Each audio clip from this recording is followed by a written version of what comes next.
I'm on my way to interview the owner of an interesting car.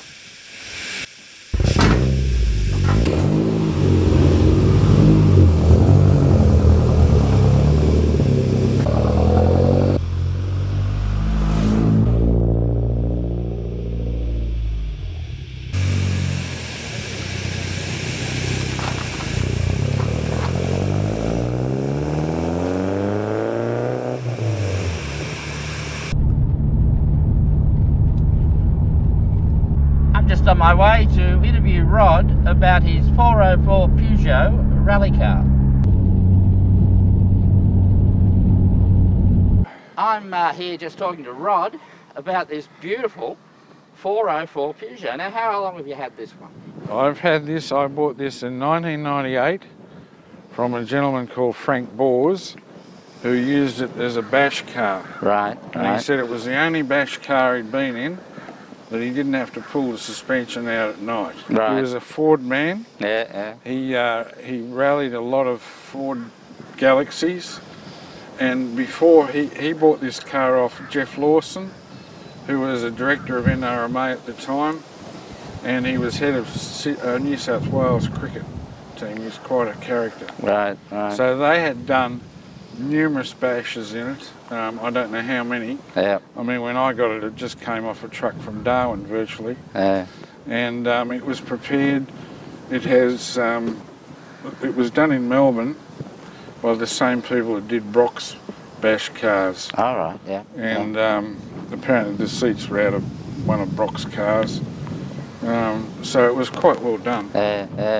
Well, I have spoken to someone that did a big rally in a Ford Falcon, and yeah, they were replacing shock absorbers every night. Yeah, well, he said that this Ford that he used to do it in before, he said he was rebuilding the front end just about every night, and he said this thing, he said, was no trouble. Yeah, right. Yeah. Which was amazing, but it didn't surprise me. So what drew you to the Peugeot? Was it? Well, I'll tell you the history of Peugeot. My father worked for a company called Lands, and they produced Lands tractors, and they were single cylinders. They sold well in Australia. They were quite unique. You took the steering wheel off to start it and you rocked it, and you put a gas burner under the front and you rocked it and it started, and it blew smoke rings. Yeah, yeah. Anyway, he had a company car as a 203. Then he upgraded to a 403, and we've had Peugeots ever since. Right, right. And that company was taken over by John Deere. Yeah, yeah. Yeah, right. So we've had Peugeots all our lives, virtually. Yeah. Now, over the years, you've done a lot of events in it. Yeah. You know, so what sort of events? Well, we did the 2003 Red X. Right. And then in 2006 we did the Ampol rerun. In 2009 we did the Repco rerun. Yeah. 2013 we did the Red X rerun 60 years. Yeah, yeah. And in 2016 we did the World Rally Champion, what was it? Southern Cross. Southern Cross. Yeah. And some of those events were quite long and going way out. Well, they were. The Red X reruns were, I think, well, what, 10,000 kilometres? Really? You're right. Yeah. Can't remember exactly now. My goodness. We went up to Darwin and straight through the centre and back again. Yeah. So how did it go? Any major Well, to be dramas quite honest with you, it's been unbelievable.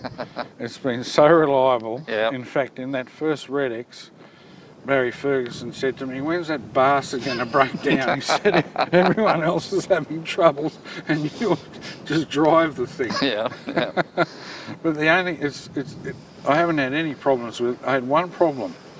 In the 2013 Red X, we were coming into Uluru and the back muffler fell off. All right. And this was quite a saga.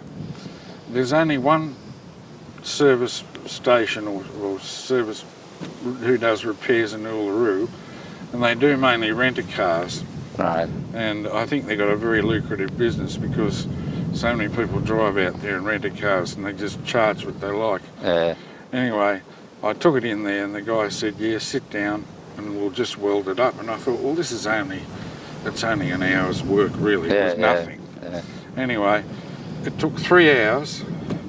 I got the job back and it was like spaghetti. It just tapped it all over and I could see it was going to fall off again. Yeah. Anyway, they presented me with this bill for $450. Yeah. And at the time I had no option but to pay it. Anyway, I got to, I think it was Wyalla, and the thing fell off again, just like I expected it to. Yeah. Anyway, I took it into a guy after hours, and he fixed it for $50, and it's been that way ever since. Yeah, yeah. But I'll tell you the rest of the story.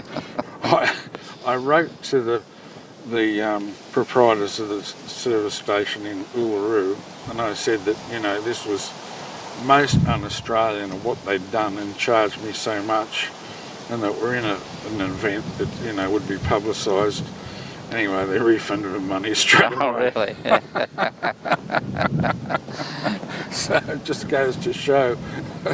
Yeah, well, exhaust systems, I would imagine, would be under the stress of those sorts of events. Yeah, exactly. Exactly.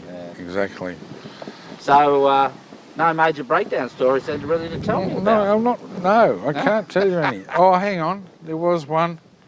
On the Repco rerun, I think we had to replace a clutch slave cylinder, but I had one in the boot. So right. That was no great drama. Yeah. But other than that, no. So that means you've probably covered an awful lot of Ks in this car.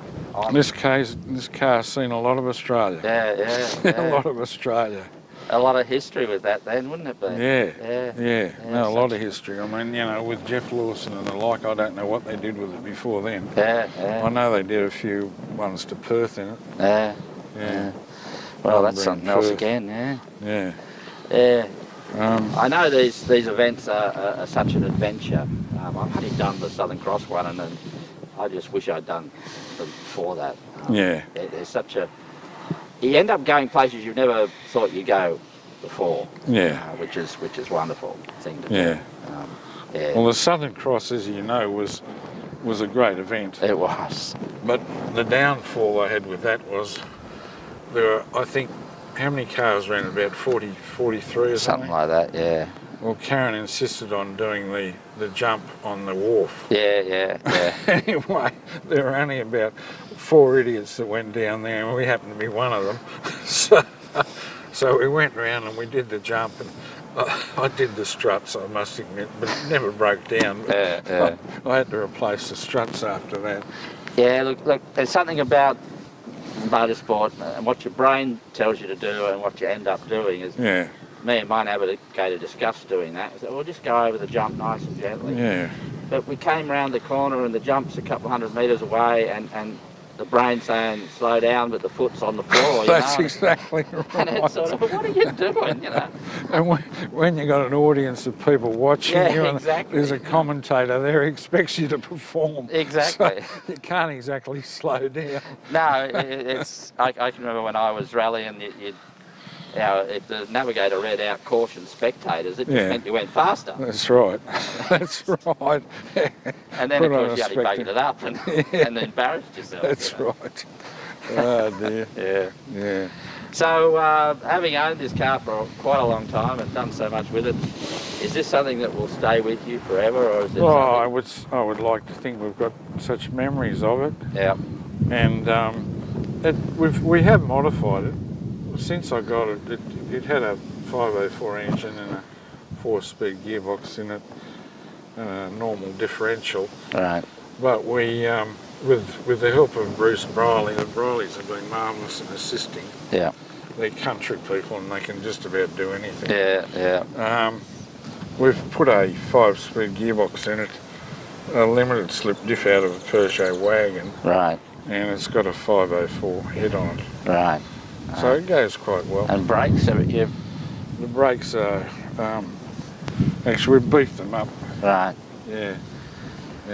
Yeah, so it's not what it looks like, eh? No, it's not a standard 404. If you want to see one of them, there's one in the shed. Yeah, But having said that, they're pretty good as rally cars. Well, I spoke to another person about one of these, and you look at them and they're not the classic looking rally car. No, they're a square box. And they're daggy looking cars. They are. They look like a taxi. They're designed by Pininfarina. I've got those badges on the side, the Pininfarina badges.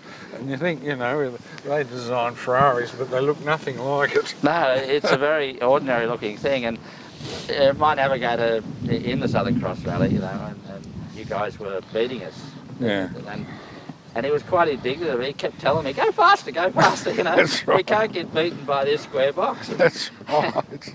I mean, to most people they're daggy looking cars, but they've got a rally history that's... they're quite surprising, really. Yeah. Well, French cars in general have this reputation of being rugged things.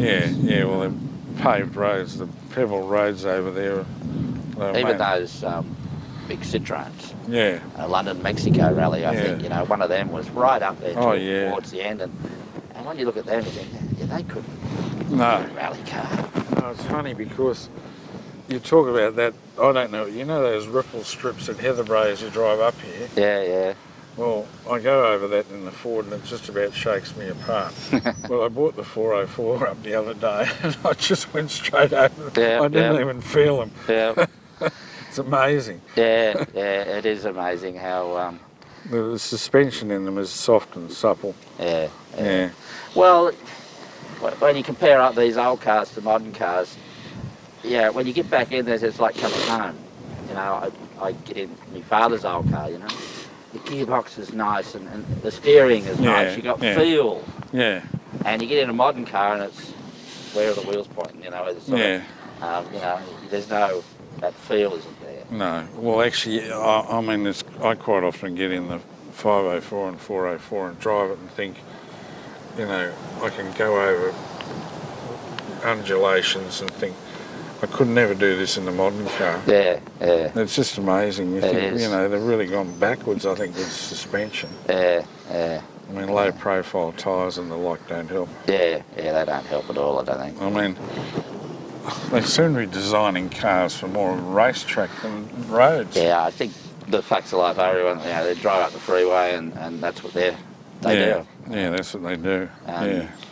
The country's changed, the world's changed. Yeah. Just the trip Sydney to Brisbane sort of thing is now this great freeway thing where when I was a young person, that was a long time ago. No, that was yesterday, Jim. Yeah. It was a big trip. Yeah, no, it was. You know, with one-lane roads. I know, just going up the highway from Sydney to Gosford when I was a kid. Yeah. You know, it was twisty and it was... Turning, and they used to have a lot of accidents. Yeah. It's completely different now. So what's the future for this? Are you planning to do any more events? Well, yes. Well, we were planning on the Perth to Sydney, but we're having second thoughts because it's a long way. Right. But no, if there's any local events, we'll do them. Yeah. Plus, we'll continue with the AHRG events. Right. Yeah. Right. So it's just a lot of fun. Yeah. Well, thanks very much for that little chat. All right. Well, thank you. No worries. Thanks for coming out. I'm Quack McMullard. Bye for now. Bye for now.